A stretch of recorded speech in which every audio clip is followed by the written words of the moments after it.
शुक्रिया एक बहुत ही छोटा सा शब्द है।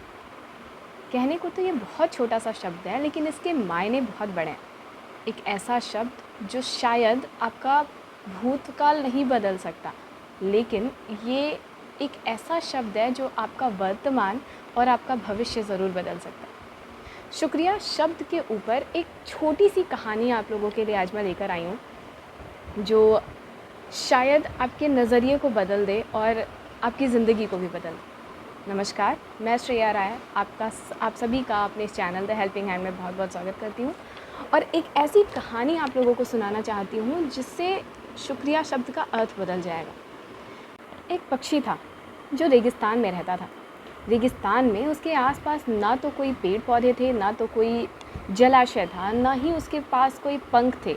पक्षी बहुत ही निराश रहता था। एक दिन जब वो पक्षी ऐसे ही कहीं घूम रहा था तो उसे उसके सामने एक कबूतर दिखाई देता है। वो कबूतर से पूछता है कि तुम कहाँ जा रहे हो? तो कबूतर उससे कहता है, मैं स्वर्ग जा रहा हूँ। पक्षी उससे बोलता है कि मेरे लिए मेरी एक समस्या का हल लेकर आओगे? तो कबूतर ने उससे बोला, बिल्कुल। तो पक्षी कबूतर से बोलता है कि स्वर्ग में जाके मेरे लिए ये पूछना कि मेरी जो भी तकलीफ़ें हैं वो कब ख़त्म हो जाएंगी। कबूतर स्वर्ग जाता है और स्वर्ग के द्वार पर देवदूत से उस पक्षी के प्रश्न को पूछता है। देवदूत कबूतर को बताता है कि वो उस पक्षी का जो कष्ट है वो अभी 7-8 साल तक वैसे ही रहेगा, यानी 7-8 साल तक अगले उस पक्षी को इसी प्रकार की तकलीफ़ों का सामना करना पड़ेगा। कबूतर बहुत निराश हो जाता है।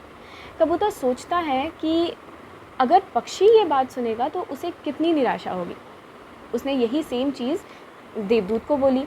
तो देवदूत ने कबूतर से कहा कि ठीक है, अगर आप उसे परेशान नहीं देखना चाहते या आप उसे परेशान नहीं करना चाहते तो आप उस पक्षी से बस इतना कहिएगा कि कोई भी चीज़ आज के बाद उसके साथ हो तो वो उन सभी के लिए बस एक वाक्य बोले, भगवान इसके लिए तुम्हारा शुक्रिया।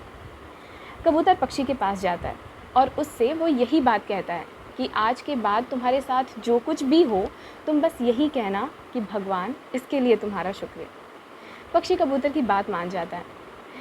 अगले 7-8 दिन के बाद जब कबूतर वापस से पक्षी से मिलता है तो वो देखता है कि उस पक्षी के पंख आ गए हैं, रेगिस्तान में एक पेड़ निकल आया है, पानी हो गया है और वो पक्षी बहुत ही ज़्यादा खुश है, बहुत ही ज़्यादा खुश है। जब कबूतर वापस देवदूत के पास स्वर्गलोक में जाता है तो उनसे पूछता है कि ये कैसे हुआ, आपने तो कहा था कि वो 7-8 साल तक इन्हीं कष्टों को झेलता रहेगा, इन्हीं तकलीफ़ों के साथ वो रहेगा। तो देवदूत ने उसे बताया कि तकलीफ़ें तो 7-8 साल तक की थी, लेकिन क्योंकि वो हर एक तकलीफ़ों में भगवान का शुक्रिया अदा कर रहा था, वो हर एक चीज़ के लिए, चाहे उसको पानी मिल रहा था चाहे नहीं मिल रहा था, चाहे उसे हवा मिल रही थी या नहीं मिल रही थी, उसे खाना मिल रहा था या नहीं मिल रहा था, वो अपने पंखों को लेके कितना भी परेशान था, लेकिन हर एक चीज़ के लिए वो यही बोल रहा था कि भगवान इसके लिए तेरा शुक्रिया।